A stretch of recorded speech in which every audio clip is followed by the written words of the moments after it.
नमस्कार दोस्तों, मैं कर्मवीर आजाद ISJMT इंडिया 1 चैनल के माध्यम से आप लोगों के समक्ष प्रतिदिन बाबा साहब डॉक्टर अंबेडकर के जीवन पर आधारित एक कथा लेकर के आने का काम करता हूं।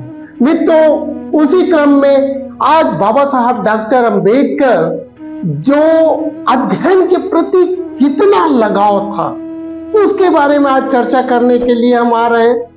मित्रों, एक बार की बात है, बाबा साहब डॉक्टर अंबेडकर पढ़ने जब बैठते थे तो वो भूल जाते थे कि उनके बगल में खाना रखा हुआ। माता रमाबाई अंबेडकर जब भी उनको खाना गर्म करके ला करके देती थी, बाबा साहब भूल जाते थे, पूरी तरह से भूल जाते थे। अध्ययन में इतना लीन हो जाते थे बाबा साहब अंबेडकर कि उनको याद ही नहीं रहता था कि उनके बगल में खाना रखा हुआ। कई कई बार माता रमाबाई अंबेडकर दोबारा खाना गर्म करके लाती थी और दोबारा खाना गर्म करने के बाद भी बाबा साहब डॉक्टर अंबेडकर नहीं खाना खाते। इसी तरह बाबा साहब डॉक्टर अंबेडकर जब लंदन में पढ़ते थे तो पुस्तकालय में जब जाते थे तो पुस्तकालय जाना मतलब समझ लीजिए कि पुस्तकालय खुलने से पहले बाबा साहब डॉक्टर अंबेडकर पहले व्यक्ति होते थे जो पुस्तकालय में अपना एंट्री लेते थे।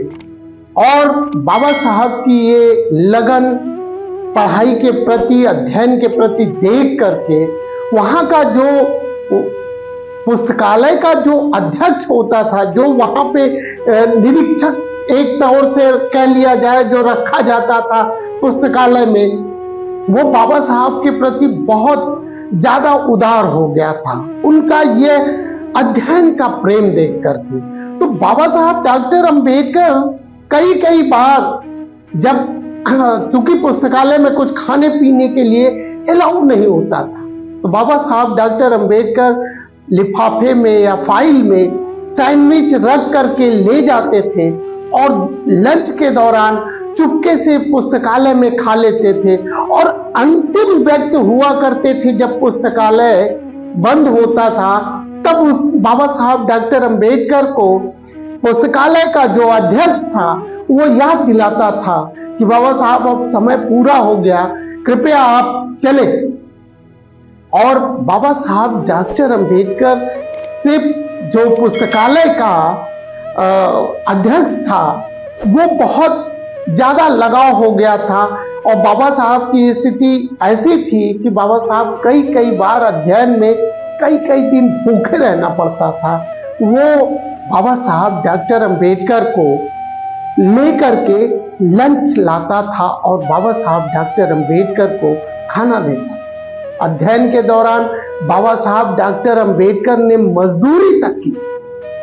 इतना ज्यादा लगाव था बाबा साहब डॉक्टर अंबेडकर को। ये लगाव इसलिए नहीं था कि बाबा साहब डॉक्टर अंबेडकर ने जो यातनाएं बचपन से समाज की दशा दिशा को देखा, वो मजबूर हो गए थे और वो तभी संकल्पित हो गए थे कि इस समाज की दशा और दिशा दोनों मुझे बदलनी। उसके लिए वाह रे बाबा साहब अंबेडकर, तुमने अध्ययन के दौरान कितनी कुर्बानियां दी और हमारे समाज को एक विश्व का सबसे विशाल संविधान दिया। इसी कड़ी में मित्रों, बस और कुछ ज्यादा न कहते हुए बाबा साहब के अध्ययन के बारे में एक छोटी सी कहानी। और जर्मनी में बाबा साहब डॉक्टर अंबेडकर बस स्टैंड पे जाकर के बस का इंतजार कर रहे थे और बस के इंतजार के दौरान उन्होंने अपनी एक पुस्तक निकाली और पढ़ने लगे। विश्वविद्यालय जाने के लिए वो जो है बस का वेट कर रहे थे और बस आई और चली गई। बाबा साहब को पता नहीं चला। बाद में जब उन्होंने ध्यान दिया तो पता चला कि बस चली गई। बाबा साहब बहुत दुखी हुए और चूंकि उनका क्लास छूट गया था, फिर बाबा साहब डॉक्टर अंबेडकर दूसरी बस से वहां पर पहुंचे और फिर उन्होंने अपना अध्ययन शुरू किया। ऐसे थे बाबा साहब डॉक्टर अंबेडकर। मित्रों, यह स्टोरी आपको कैसी लगती है कृपया कमेंट जरूर करिएगा, और वीडियो अच्छा लगे तो शेयर और लाइक करिएगा, और चैनल को सब्सक्राइब नहीं किया तो प्लीज सब्सक्राइब कर दीजिए।